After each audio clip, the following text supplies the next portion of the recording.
Hi friends, welcome to மெல்பா kitchen. இன்றைக்கி நம்ம மெல்பா கிச்சனில் பார்க்க போகிற ரெசிபி உருளைக்கிழங்கு வச்சு ஒரே மாவில் 2 டைப்ஸ் சிப்ஸு செய்ய போகிறோம் ஃப்ரெண்ட்ஸ். எப்படி செய்யலான்னு வாங்க பார்க்கலாம். சிப்ஸு செய்ய தேவையான இன்க்ரீடியன்ட்ஸ்: உருளைக்கிழங்கு வேக வச்சு தோல் உரித்து இப்படி எடுத்து வச்சுங்க. பூண்டு தோல் உரித்து அதையும் எடுத்து வச்சுங்க. கார்ன்ஃப்ளவர் மாவு, ரவை இதை மிக்சியில் அரைச்சி பவுடர் மாதிரி எடுத்து வச்சுங்க. சால்ட், மிளகாய் பொடி. எப்படி செய்யலான்னு வாங்க பார்க்கலாம். எங்களுடைய சேனலை ஃபஸ்ட் டைம் பார்க்குறதா இருந்தால் சப்ஸ்கிரைப் பண்ணுங்கள். அப்படியே பக்கத்தில் இருக்கிற பெல் ஐக்கானை கிளிக் பண்ணுங்கள். ஃபஸ்ட்டு பூண்டை அந்த இதில் லைட்டாக துருவிக்கிடணும். நீங்கள் நசுக்கியும் போடலாம், துருவி போட்டால் கொஞ்சம் நல்லா சாஃப்டாக இருக்கும். 3 பூண்டு, உருளைக்கிழங்கு செய்கிறதுனால வாய்வு இருக்காது, அதனால் கொஞ்சம் துருவி போடுவோம். 5 பூண்டு பல் போட்டிருக்கேன், துருவிருக்கேன். இப்போ உருளைக்கிழங்க திருவுறேன். மசிச்சும் போடலாம், மசிச்சாக்கி சிப்ஸு செய்கிறதுக்கு சரியாக வராது, அதனால் திருவுறேன். திருவுனா தான் நம்ம மசிக்கும் போது நல்லா வரும். பாத்திரத்தை அடுப்பில் வச்சுக்கோங்கம்மா. கொஞ்சம் சூடு பண்ணோன்னா எண்ணெய் கொஞ்சம் ஊற்றிக்கணும். ஆயில் சூடாயிட்டு இப்போ நம்ம திருவி வச்சுருக்க பூண்டை போட்டு நல்லா கிண்டி விடணும்.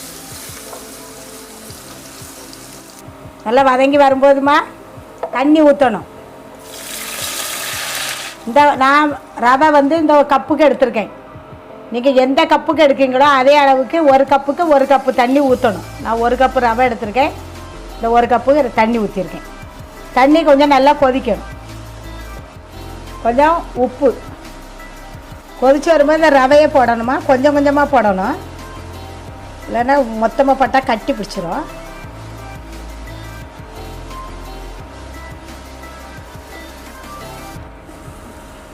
போட்டோன்னா அந்த தண்ணியெல்லாம் அதிலே நல்லா இழுத்துக்கிடுமா, நல்லா ஆமாக்கி விடணும், நல்லா மசிச்சு விடணும்.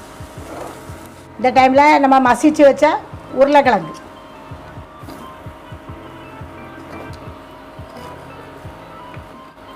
அடுப்பை கொஞ்சம் குறைச்சி வச்சுட்டு செய்யுங்க.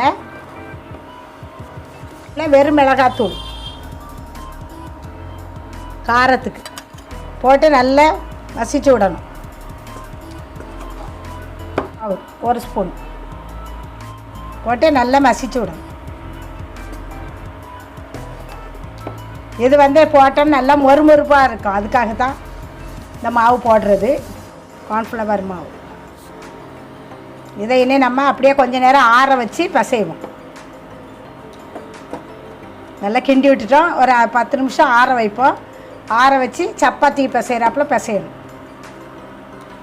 இப்போ உருளைக்கிழங்கும் ரவையும் போட்டு சட்டியில் கிண்டுனல்ல, அதை இப்போ ஒரு பாத்திரத்தில் வச்சு நல்லா கொஞ்சம் சப்பாத்திக்கு பிசைஞ்சாப்பில் நல்லா பிசையணும். சப்பாத்திக்கு எப்படி மாவு பிசைவோமோ அதே மாதிரி நல்லா அழுத்தி பிசைஞ்சிக்கணும். அப்போ நல்லா சாஃப்டாக வரும். சப்பாத்தி பதத்துக்கு நம்ம உருட்டி வச்சுருக்கோமா, இதை நம்ம இனி சின்ன சின்ன உருண்டையாக எடுத்து கையில் நல்லா இப்படி உருட்டணும். நல்லா இப்படி உருட்டி முறுக்கு மாதிரி இப்படி வைக்கணும்.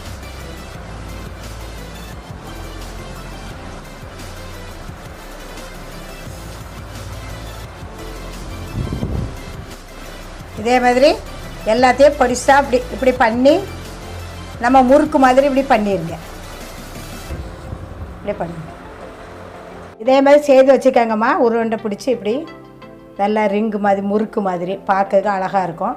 சின்ன பிள்ளைகளும் முறுக்கு மாதிரி சாப்பிட்டோம், ஆனால் நல்லாயிருக்கும், டேஸ்ட்டாக இருக்கும்மா. செய்து பாருங்கள். நான் இப்போ எண்ணெயை சூடு பண்ணி அதை எடுத்து போடுறேன். எண்ணெயை சூடு பண்ணுதேன், மிதமான சூட்டில் போட்டு எடுக்கணும். ஏன்னா உருளைக்கிழங்கெல்லாம் இதில் சேர்த்துருக்கோம். அப்போ நம்ம மிதமான சூட்டில் போட்டால் தான் நல்லாயிருக்கும்.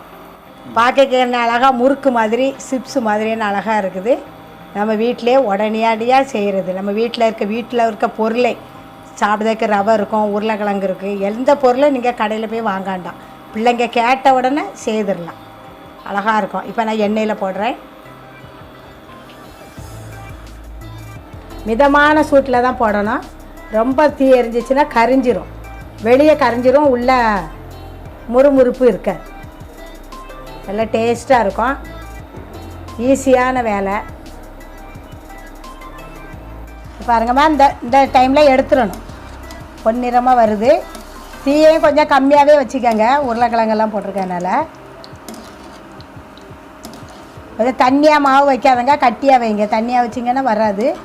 நான் பிசைஞ்சு காட்டின மாதிரி கொஞ்சம் கட்டியாக வைங்க.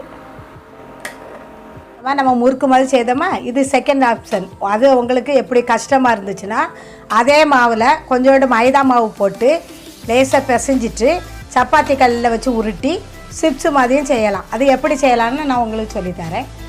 உங்களுக்கு எது விருப்பமோ அதுபடி செய்துக்கங்க. ஒரே வீடியோவில் உங்களுக்கு 2 ஆப்ஷன் சேவ் பண்ணி கொடுக்குறேன்.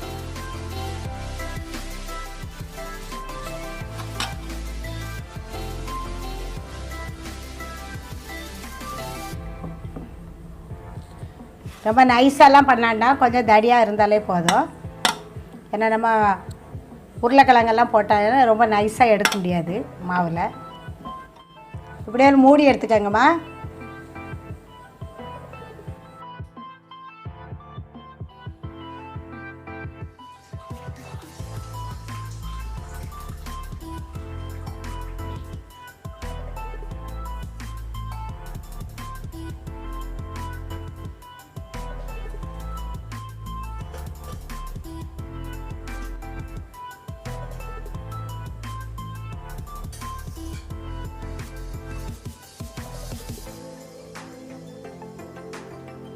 பாருங்கம்மா, நம்ம முறுக்கு மாதிரி ஃபஸ்ட்டு செய்தோம் கையிலே.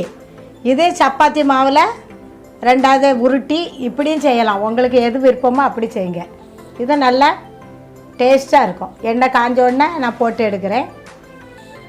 கையினாலேயும் நீங்கள் செய்யலாம், சப்பாத்தி மாவு மாதிரி வச்சும் இப்படி கட் பண்ணி எடுக்கலாம்.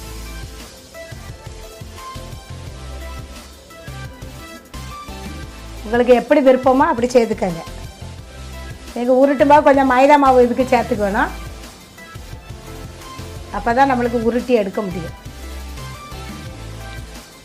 கட் பண்ணி எடுத்தால் நடுவில் உள்ளது இருக்குல்ல, அதையும் நம்ம போட்டுக்கலாம். ரொம்ப டேஸ்ட்டாக தான் இருக்கும். அதே வேஸ்ட்டு பண்ணாண்டா உள்ளே போட்டு பாருங்கள். இப்படி எடுத்துடணும். நல்லா மொறுன்னு இருக்கும். கையில் செய்ய முடியலன்னா இப்படி கூட சப்பாத்தி மாவு பசஞ்சு இப்படி போட்டிங்கன்னா பார்க்கறதுக்கும் நல்லாயிருக்கும், சாப்பிட்றதுக்கும் நல்லாயிருக்கும். உங்களுக்கு 2 ஆப்ஷன் பண்ணியிருக்கோம். ஆனால் இதில் அரிசி மாவு இல்லைன்னா மைதா மாவு போட்டு பிசைஞ்சிக்கங்க.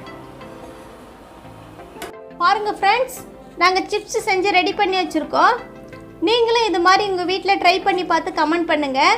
மேலும் பல வீடியோக்களை தெரிந்து கொள்ள எங்களுடைய சேனலை லைக் பண்ணுங்கள், ஷேர் பண்ணுங்கள், கமெண்ட் பண்ணுங்கள். அப்புறம் மறக்காமல் சப்ஸ்கிரைப் பண்ணுங்கள்.